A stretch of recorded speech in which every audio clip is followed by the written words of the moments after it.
देवलीना विश्वास जी का सवाल जो अभी हमारे साथ जुड़ी हुई है, उनका आया है कि किस कैटेगरी में 10 लाख रुपए निवेश करना है इन्हें अगर 5 साल के लिए। देवलीना जी को हम ये कहते हैं कि कुछ और डिटेल्स दे दे पहले अपने बारे में, कि और कुछ इन्वेस्टमेंट कहाँ है, उसके बाद जवाब देने में आसानी होगी मोहे। बेटर रहेगा अगर थोड़ी और डिटेल्स दें कि किस तरह का हम्म। इन्वेस्टमेंट्स देख रही हैं और ऑलरेडी क्या कर रखा है। हालांकि हम्म। उन्होंने बताया 5 साल के लिए इन्वेस्ट कर रही हैं, अगर कुछ और डिटेल्स दे दें तो बेहतर है, बट हम्म। सिर्फ इसी ओके। पॉइंट के ऊपर अगर कुछ बताना है तो I can go ahead and tell you something. Please please please please go ahead.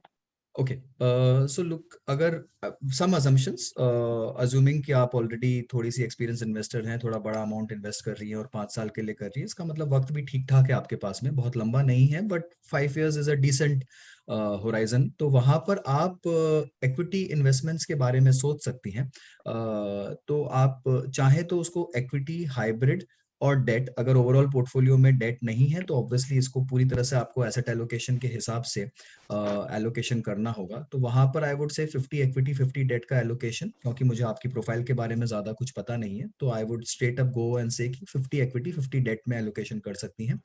Already अगर डेट में निवेश कर चुकी है और 5 साल के लिहाज से सिर्फ एक ही पर्टिकुलर इन्वेस्टमेंट देख रही हैं, तो फिर आप इक्विटी में 2 या 3 कैटेगरीज का चुनाव करके इस अमाउंट को स्प्लिट कर सकती हैं। आप 50% पैसा लार्ज कैप्स में डालिए और बचा हुआ 50% पैसा, उसमें से भी 30% should go into flexi cap and the remaining 20 you can divide between a mid and a small cap kind of N allocation. So that hmm. Should be good. वहां पर लार्ज कैप में आप दो स्कीम्स कोई भी ले सकती हैं, एक एक्टिव एक पैसिव। आप Mirae asset large cap fund ले सकते हैं, आप Pru ICICI Nifty index fund ले सकते हैं। फ्लेक्सी कैप में भी आप चाहें तो दो स्कीम्स या एक स्कीम काफी है, पराग पारिक फ्लेक्सी कैप फंड ले सकते हैं, या फिर Aditya Birla flexi cap fund लिया जा सकता है।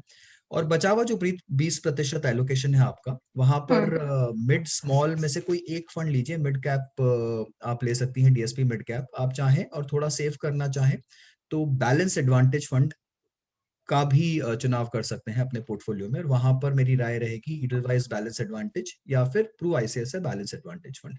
एक और लास्ट चीज, आप जो हम्म। अमाउंट इन्वेस्ट करना चाह रही है वो बड़ा है, थोड़ा हम्म। स्टैगर करके करिए। एक हम्म। मुश्त राशि हो सकता है, थोड़ा मार्केट वोलेटाइल है अभी, तो 6 महीने साल भर में उसे स्टैगर करके इन्वेस्ट कर सकते हैं।